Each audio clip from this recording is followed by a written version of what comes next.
Thank you, Alex, and thanks to Steffi and Dominic for the invitation. We're really honored to be here, and this is really fantastic that DLD has come to Brussels. Like we said, I'm C.Parsons.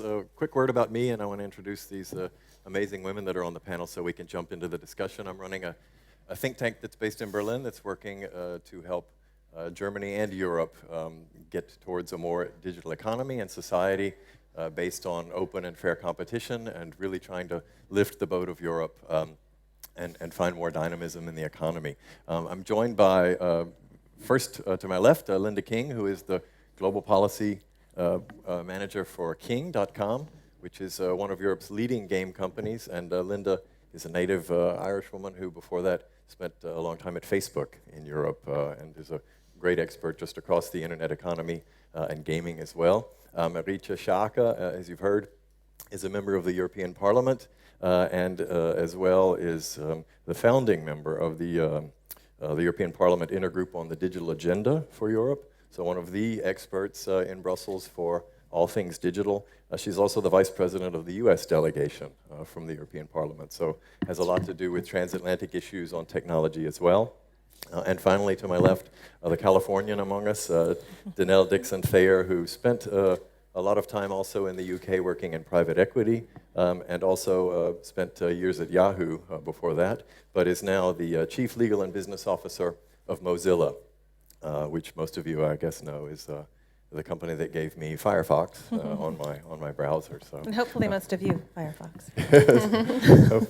Hopefully all of you. So we'll just jump in real quick. One little bit of Eigenwerbung, as the Germans would say. We just put out a study called Next Generation Networks, where we talked about how competition was great for the European telecoms market. It's a great success story, and we're calling for more competition to get to more broadband service for Europeans, because actually right now Europeans enjoy broadband services that are cost half what Americans pay. So we really feel like for me, that's a great sort of transition into this notion of a digital single market, because you could say success story of what happened in the telecom sector is something that everyone now in Brussels and across Europe is trying to work towards getting to with this notion of a digital single market. So I wanted to start perhaps, Marietje, with you as the person who is representing the politicians on the panel. Let's talk about the digital single market and what you think.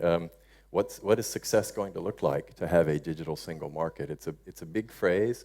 How do you break that down into some specifics? Well, it's actually too big of a phrase. It looks like it becomes a bit generic. But what we really need is a key appreciation for how fast the world is changing and how much work still needs to be done in Europe to take away unnecessary barriers that hinder very exciting startups from scaling among Europeans, bringing together great products and their audiences, and which sometimes leads to them leaving to the United States, which costs employment on our side where we desperately need it. So what we see often in the European Commission is that before they even come out with a proposal, a lot of time passes, and again, technology keeps innovating and time is lost, essentially.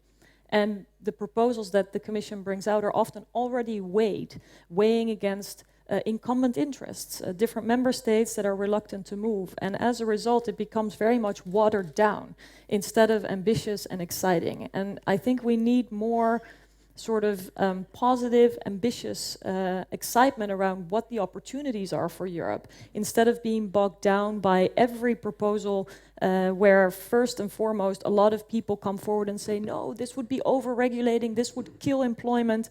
There's just not enough guts, I think, in the proposals being put forward. Mm-hmm. And Linda as well, you guys are working pan-European. I mean, even just in the way your headquarters are spread, you see it because you're working into each market. I mean, what for you guys is the promise of a digital single market? I think there's no end game when it comes to a single market in Europe. It's about being constantly ambitious. King started and scaled up in Europe. From day one, we were working across Stockholm and London. So we've always been kind of a multi-European company, and that's how we intend to stay. But the DSM it's not about a whole suite of new regulation, as nice as that is. It's where can we provide more legal certainty for consumers and for businesses, and not over-regulation. It's easy for a company to say we don't need more regulation. I understand the need for it and where it actually can help us a lot, but the massive focus on that kind of is besides the point. We need to understand the European economy, the digital economy a lot better, what we've grown, what we're good at. We're always so negative and focusing on size. Size matters, yes.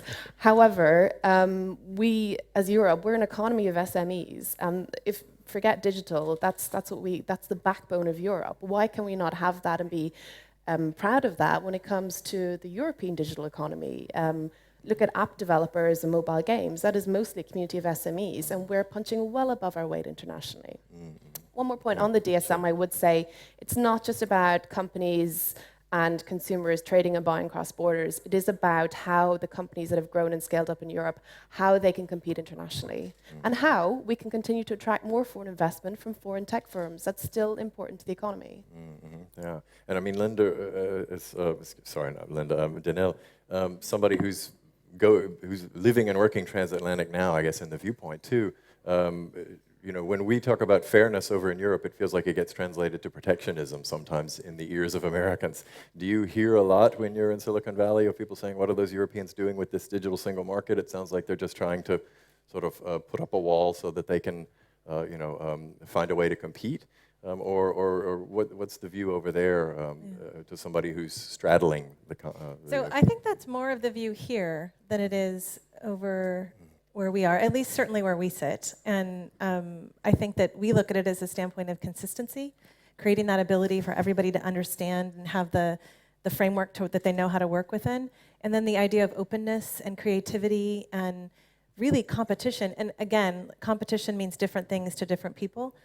From our standpoint, if you look at who Mozilla is, we look at it from the standpoint, we definitely have software in the market, which we all want you to use. But we also have this perspective that we have a mission and we have a manifesto that we have to live up to, and it's focused on the idea of openness and this global asset that we have, which is the internet, which we need to grow and develop. And so the competition and creativity and innovation and bringing all of that globally, not just focused on the bubble in Silicon Valley, is huge. The panel before when they were speaking about Israel, it's a great market for innovation right now. And I think that whatever we can do in Europe to actually help to develop that here is only going to help us to grow this global asset. And so from that standpoint, I think it's fantastic. I think that there is a view here that it's really going after the bigger companies in America and making sure that they're not as successful here. I want to flip that around and say that we all want there to be success for those companies, but we want to lift up, a rising water floats all boats. Let's do that. Let's make that real. And I think that's really the way that I would like to focus on it. Oh, super, yeah. Marietje, I mean, also this headline innovation. I mean, what else can Brussels do to, can Brussels do something to spur innovation or just sit back and let the market do it? What are some of the guidelines or the rules, not rules, but the values and principles that can be put in place? I think that's the key point, the values and the principles. And I also really reject this notion of a transatlantic tension that has become sort of a standard way to frame what's going on. Because when I'm in the United States, in Silicon Valley, there's a huge discussion about where the public interest lies, how to ensure people's fundamental rights, and even the rule of law still applies online. And I think in Europe we're in a unique position to help set that standard, partly because of an appreciation of our history, partly because of the regulatory position we're in, and the political support that exists for these fundamental values, even as part of fair competition, as part of strengthening our global position. So I think that this is an opportunity we should embrace. And I find a lot of allies in American companies that are also seeking a more principled approach to the open internet and, in fact, the preservation of the open internet and the well-being and the human rights of the users worldwide. So I would like to see more of a principled approach, actually, a stronger embrace of this. And I think Europe can lead the way, but again, it requires this kind of ambition. And it also impacts innovation. I mean, let's have a look at the leaked proposals for the copyright reform.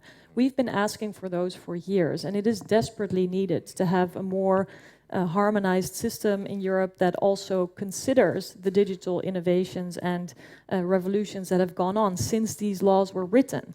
So while some of the principles written into these laws need to be preserved, we also need to acknowledge the impact they have now in today's world. And in fact, they tend to stifle innovation.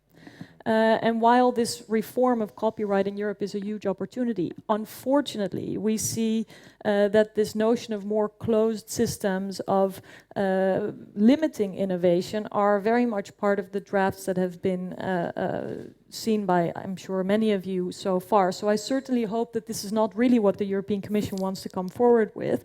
For example, 20-year limitation to all publications of news, including citations and links.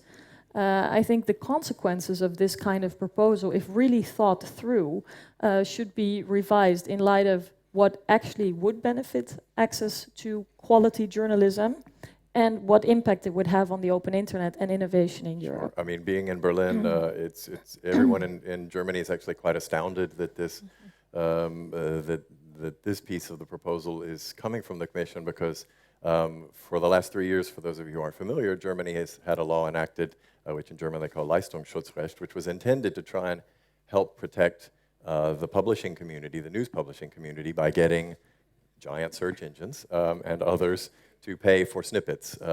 Unfortunately, after 3 years, what we have is no money has been paid by Google to the German publishers. I think a total of 715,000 euro has been paid in total to the whole ecosystem. It's brought a lot of lawsuits, and everyone, including the publishers, consider the law to be a gigantic failure. So we're all quite curious as to why Brussels seems to be doubling down on a law that has pretty much failed in Germany, and not only extending that 1-year protection, but 20 years. So actually, if someone from Berda in the room can break a lance, as the Germans would say, for LSR, it would be interesting to hear. Also, I see, Frank Brigman here from Universal. Copyright law is something that's very important to Europe's creative industry. So I don't think anyone here is arguing that we need to throw away copyright law. The game industry, the music industry, two of the strongest industries in Europe, really depend on it. How do you guys see that? I mean, you're fighting off people pirating your games all the time, so copyright is very important to you. Protecting our IP is a massive issue. We lose millions every day because of people copying our games in Europe and abroad. We've actually found technology is the best way to fix that. Not laws. So our route to market is through platforms. That's how we offer our apps and our games. And actually using better content flagging and image flagging systems that we're developing, kind of partnering with the platforms on, that actually helps us flag copycats to review and kind of work through that process. It's not a perfect system, but it's improved at no end. And I think that's the point as well. When we talk about the DSM, this great, huge concept, we have all these buzzwords. Yes, we all want more harmonization. What does that mean in practice? We're looking at all these new potential pieces of regulation and new directives, but we're kind of losing sight of what we need to be doing. As you said earlier on, technology is moving much faster than the law. No one can deny that. So what are the quick fixes that Europe can provide us with? Where can they facilitate discussions with regulators, with companies, with member state governments? And where can we actually find technological solutions to some of the issues facing industry's growth in Europe? So you talked about copyright. We're looking at proposals as well around the digital content directive. So this idea that free services will also be liable under contract law. There's a lot happening right now that we're seeing a lot of signs of, I suppose, over-regulation already and more red tape as opposed to problem solving and more adversity to risk-taking. The DSM is not a certainty. A more effective digital single market is not inevitable in Europe. We could still get this very, very wrong. And as John Frank said to Microsoft earlier on, internet policy is being decided in Brussels, not DC. So great for us, but an absolute huge responsibility. And we need to be much more brutal and honest with ourselves as we're proposing and discussing and debating potential new directives. Will this actually solve a problem, or are we just playing politics? Yeah, Denelle, the same thing. I mean, you guys are also dealing with this as rights holder, if you will. You have a different viewpoint coming from the other side of the Atlantic, or is it the same for you? I don't think it's the other side of the Atlantic. I think it's different in terms of how, I actually don't think it's very different, but I'll explain how we view copyright. Copyright and patent regulation have been used to exclude. That's just been the way that it's just been approached all over. And I think that we would love to see it flip around a bit and be used to you can own it, you can protect it, you can do what you want to make sure that you're protecting your asset, but that it's actually used for innovation. And that's one of the things that we see some really valuable things in the European copyright legislation about this idea of openness and creativity, and we would love to see fair use be something that's more applicable here, because we think it actually does allow users and others to create this really fun stuff that could be out there that right now it's prohibited in a lot of regions. So we look at copyright different just from the standpoint, we are a rights holder, but we are open. So our code is open. If you want to take our code and go hack on it and go do something with it, we encourage it. The reason why we do that is because we think openness actually creates and develops more innovation. And so we have a slightly different perspective from the standpoint of we very strongly and vehemently will protect our copyright, but we protect it also for the users and for others out there who want to create derivative works on it and to be able to use it, so long as they're using it in a way that's consistent with the way that our copyright, the policy that we have out there. So we're slightly different in that perspective, but it's really all about much of what we've already talked about in terms of this notion of creating these principles that we can all sort of live by and not being so specific. What happens, not just here, by the way, it happens in the US all the time, and frankly, probably in most regions, is that we get so specific because we're dealing with the current thing at hand that we forget to focus on the future. And the notion of creating principled looks at what we want to get to is so much better. And the one thing I'll say about Europe is that the idea that that legislation and where all the power is coming from is from Europe, it's absolutely true. We see this, look at Brazil. Who does Brazil follow? Who does India actually look at? Look at these regions that are just coming online and where they're actually taking guidance from. It's the EU. So we have a chance to get this right if you focus on those principles of openness. Don't break the internet. Like, that's a great principle to put in there. If you focus on this idea of innovation and allowing users and everyone to be creative, that actually helps develop things that we all are going to benefit from. Oh, super. You mentioned something earlier that I think I wanted to touch on, because it was mentioned also in one of the first sessions where James said, you know, too many of the European companies are selling out at just a few billion, as King and now Supercell did to Tencent. So there's this notion going around, and we talk about it in Berlin, saying, you know, we need to try and work on getting some global champions in the top 20 from Europe in the internet industry, and perhaps better funding mechanisms for the B round or the C round could help. But is that the wrong debate? Do you think, should we worry about size? Is it okay if Europe is producing a whole lot of mid-sized, you know, multi-billion internet companies, or should we all be aspiring to have some in the top 20 that are based in Europe?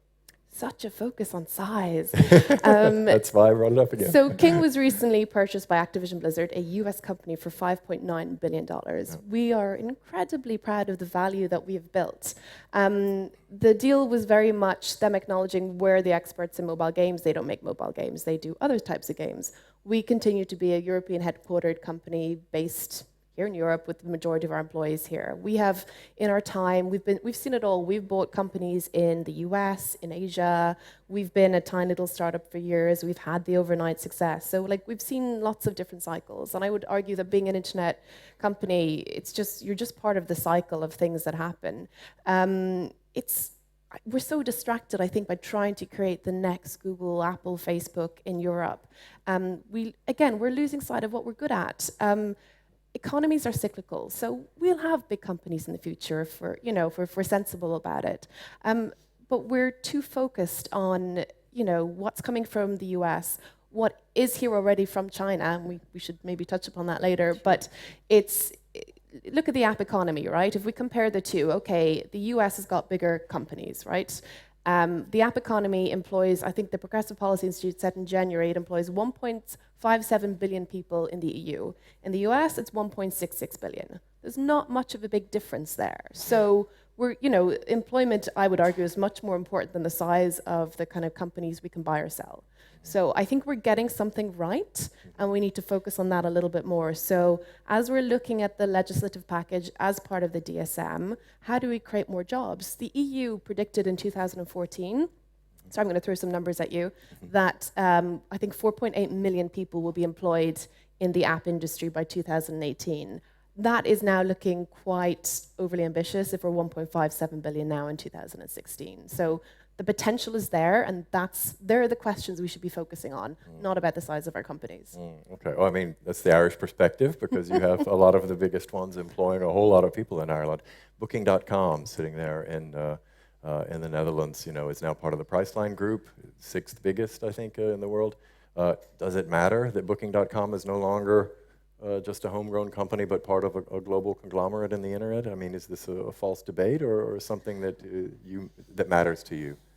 Well, I think part of being a success in the internet economy is being global. And I also think that I'm not in the business and shouldn't be in a position to pick winners and losers, but to focus on what are the unnecessary barriers to entrepreneurs and to great ideas to do well, whether it's a very small company with a very specific product or service, or whether it is a larger one. Again, I think we must go back to the more principled approaches. What do we want? If we want a single market, and it always strikes me in the political discussions, I mean, everybody's looking at elections in Germany, France, the Netherlands, the whole Brexit debate.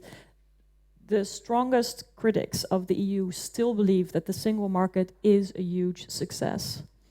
Still, it is enormously difficult to get the digital single market to really cause some breakthroughs where there are still, in my opinion, unnecessary barriers, or where there's a mismatch between the technological developments and the legislative framework.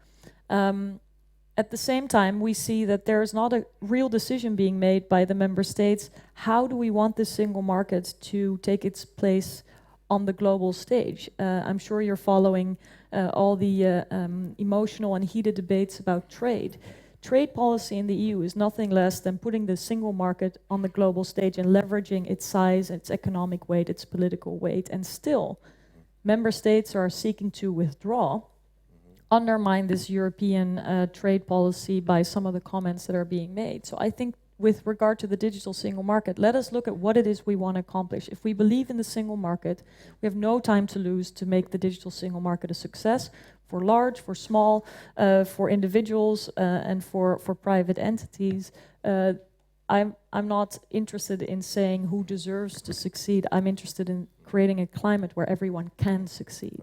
Are you disappointed? It seems like many proposals that are trying to synchronize Europe often leave a lot of backdoors for national legislatures to jump in and potentially create 27 little different exceptions once again. So is that something that concerns people in Brussels to see, just as you're trying to gather everything together? Sometimes it seems like the lawmakers back home still in the national legislatures are also trying to write in exceptions to some of the rules.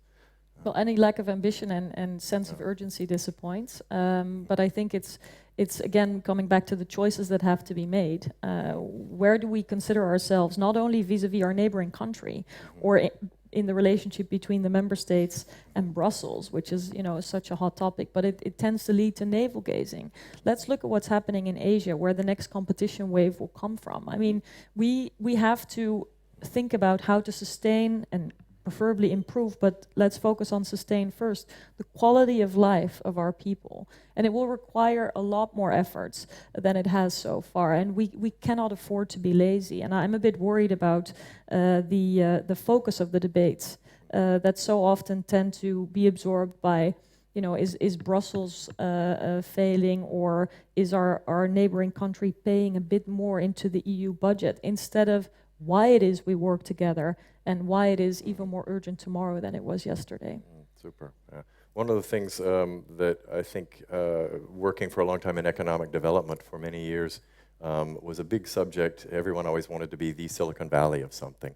And we wanted to talk a little bit about this notion of hubs or decentralization, because I think Europe, one of its great strengths is that it's, you know, this sort of federalist collection of tech hubs, if you will. You know, Denelle, you're working over there in the hub and cluster, if you will, for capital and technology.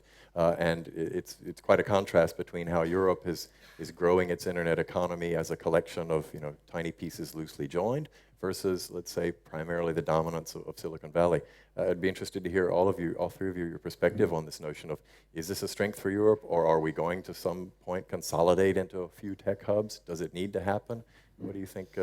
Coming from the U.S. perspective. Right? So I think I just want to make one comment on Sure. the size issue before I get to that. Sure. I have to say that I feel like if we think about where interesting, innovative, creative ideas and products are coming from, they're not coming from the big companies. Those companies are buying the other companies for a reason. So I just think it is crazy to look at size. It's not just something that Europe is doing with respect to what's happening in America. It's what happens with all the small companies in America when they look at the other companies to say, oh, we should be big like that. Size doesn't really play part of this. I think it is the global nature. And if you're global, and as an internet company, you can be global fairly easily. And in terms of, yes, there are barriers to entry at some point, but focusing on that innovation is what's going to drive so much of the ideation that comes out of Europe. So I feel like size is just an inhibitor on some level. You're going to get regulated more often.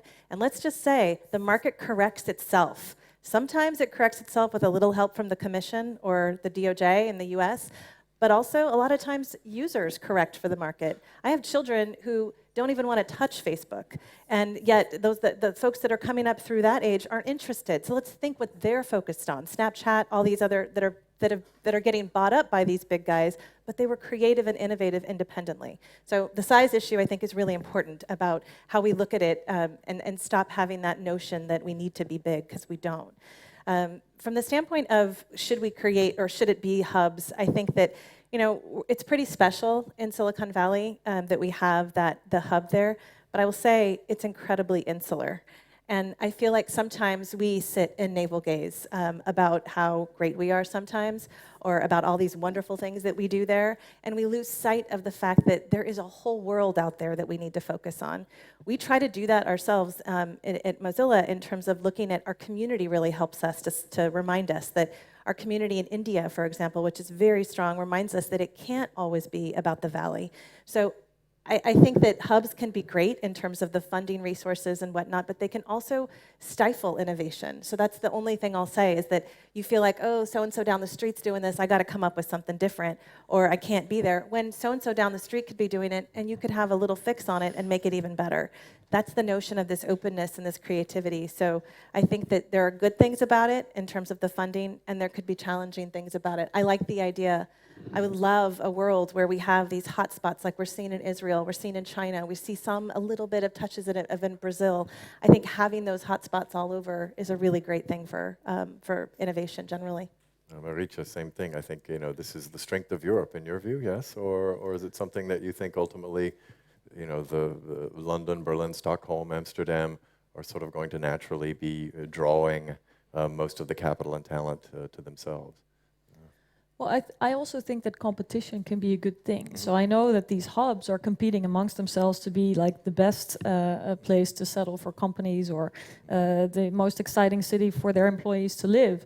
And so it is a matter of different factors, which I think we can benefit from. I mean, Europe has great cultural diversity, and it leads to different niches in creativity and entrepreneurship.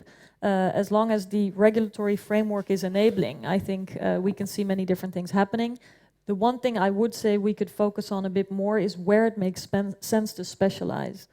If you look at the US, of course, there's Silicon Valley, but there's also Boston or Massachusetts as a big hub for life sciences, with about 1/3 of the economy depending on what happens in Europe. It's a great place for overlap. We have a lot of companies that are quite strong in life sciences.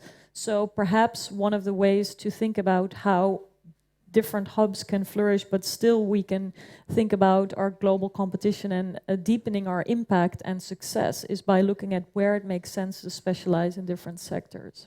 Super, yeah. Linda, same thing. I mean, you guys are working in different, you don't necessarily have one headquarters, so you're sort of living it already as a company. Yeah, an effective digital single market needs to go hand in hand with having multiple hubs across Europe. It makes no sense just to have one. So yeah, we started off in Stockholm and London, and now we also have big hubs in Barcelona and Berlin. Anywhere beginning with a B, basically, Bucharest. But Budapest. it's and a lot of it comes down to like simple things as well. So we have different game studios in different countries. So you've got a lot of kind of cultural influences as well, but also basic stuff in terms of like skills, attracting the right talent. Some people want to live in Stockholm, some people want to live in Barcelona, others want to live in London. So we want to be able to be competitive and be able to attract those people. So actually basing ourselves across Europe is like one of the key strengths to being competitive and having the right workforce, because talent in tech is still really, really hard and really expensive and difficult to get right. Super, yeah. We have about 6 minutes left. I wanted to throw one more question out, but also if any of you have questions, be thinking, I think they have microphones. Perhaps we can, right after that, give somebody a chance to throw one out. One final note, you know, Steffi said let's stay positive about Europe's future. We didn't want to really necessarily talk about all of the necessarily policy and legislation, but you know, some of the elephants in the room, perhaps we should at least mention one, you know, the current case that's going on right now with the Commission against Google and Android. How do you guys come down on that? Do you feel like this is something that, you know, we talk a lot about, a lot of the governments around Europe, France and Germany especially, are wondering if they should regulate platforms. We discussed this earlier and said perhaps the phrase should just be the level of openness or competition we want to try and ensure. I mean, how do you guys frame what's going on right now with this case of Google and Android? Yeah.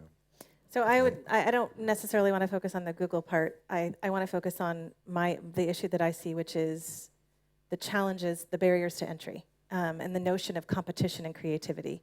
And if there is any actor, whether it's Google or somebody else, who's out there using their market power to create barriers, maybe not purposely creating those barriers, but they're being created, and maybe the acts that they're using are acts that are regulated, that are things that they can't be doing. They're connecting things up, they're using their market force in negative ways. That's bad. That's just bad for competition.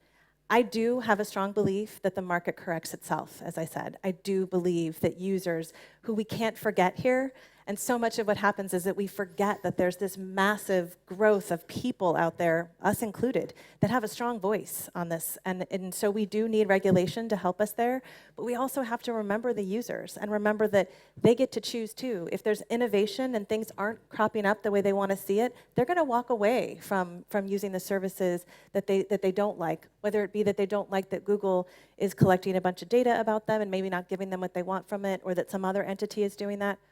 The issue is we can't forget them as an important actor in this space. So I think that the notions of competition and the regulations that exist are things that it's a lever. It has to be something, it's a tool in a toolbox, but it can't be the only thing that's used to create that. If you're going to try to create competition just by regulation, just by saying that such and such actor can't do it, then that's not going to benefit anybody, because you need the creativity to crop up too. So I think that they have to go hand in hand, but we just have to be careful about how we're looking at it from the standpoint of it can't just be because you're big in scale. It has to be what you're actually doing that's harmful to the market. And it has to be that others can't enter that market because of it, at least my view, with respect to how the Commission should look at it. Marietje, has it been misinterpreted, do you think, the way the motives? I think people ascribe motives to something that, in your view, would just be based on trying to apply a principle.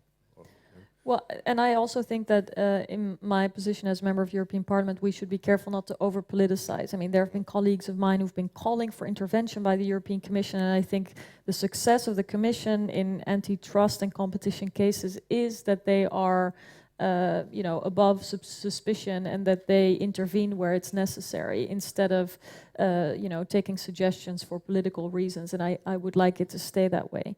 But I agree that we need to look at where there's distortions in the market, and if they need to be addressed. I don't know if this is a sign for us. Somebody or not, backing up a truck. I see 3 minutes. I tend to trust the European Commission in playing its role. I think Commissioner Vestager is doing generally a very good job in making these very difficult decisions in a very cool and rational way, and I would like it to stay that way. I mean, Linda, you and Denelle are dependent on a bottleneck letting you through, if you will, in terms of your product has to get to consumers often over someone else's product or platform. So this is also for you a big issue, is how this plays out. I have nothing insightful to say on the issue of competition. However, on the great big idea of platform regulation that's being discussed not just at an EU level, but at a very divergent member state level. You called it a bottleneck. I would say it's our route to market. And our CEO, Riccardo Zacconi, who founded the company in 2003, he remembers what it was like when we had to negotiate with different countries to, you know, offer our products and services across borders. It was hard, and it was resource intensive, and it was expensive. So, you know, I'm not all business relationships are flawed and can always be better, but the platforms, and I talk about app stores when I talk about platforms specifically, have helped us grow and scale globally. We can now offer our games at the same time to players all over the world. Technology is amazing. That's what helped mobile games grow. So it's a good thing. We're constantly working on the business relationship, and there are technological issues as well as commercial issues, but I don't see how an overarching platform regulation would address any of that for us. Can I just say one more? Yeah. Sure. Sorry, Go ahead. Good subject. No, one of the things I think that it's important to look at, walled gardens from our standpoint aren't necessarily good for the user, but you got to give the user a reason to want to walk outside the garden walls. And right now, we don't see a lot of that. Users like to sit within the walled gardens of these big companies because they're offering them products and services that are great for them. So we need to respect that, understand it, and try to figure out how we can participate in the garden, but also show that there's other things outside the wall. And that's instead of focusing so much on the fact that the gardens exist, let's focus on how to pull people out of them and give them something great. And that tends to not be the chicken and egg at some level. Yeah, I agree. I think the name platform regulation is a bit of a strange frame, because it's not about regulating platforms for the sake of regulating platforms. It's about what it is we want to preserve in the digital economy. And if it's in a walled garden, still rules apply. I mean, if there's distortion of competition within a certain platform, or whether it's about people's rights, internet users' rights that are not respected by some of these players, that should be the question. So I would like to step away from the notion of platform regulation, because it seems to be as if that is a goal in and of itself, whereas the goal should be to make sure that these principles that we've talked a bit about this morning are preserved, even in times of very rapid technological change. Super. Yeah, that's unfortunately a closing note. The gentleman who had his hand up, I must apologize. We did manage to run out of time. Perhaps you can bring your question up to the ladies after the session. Thank you so much. It was really fantastic, and yeah, let's keep looking the glass half full. Right?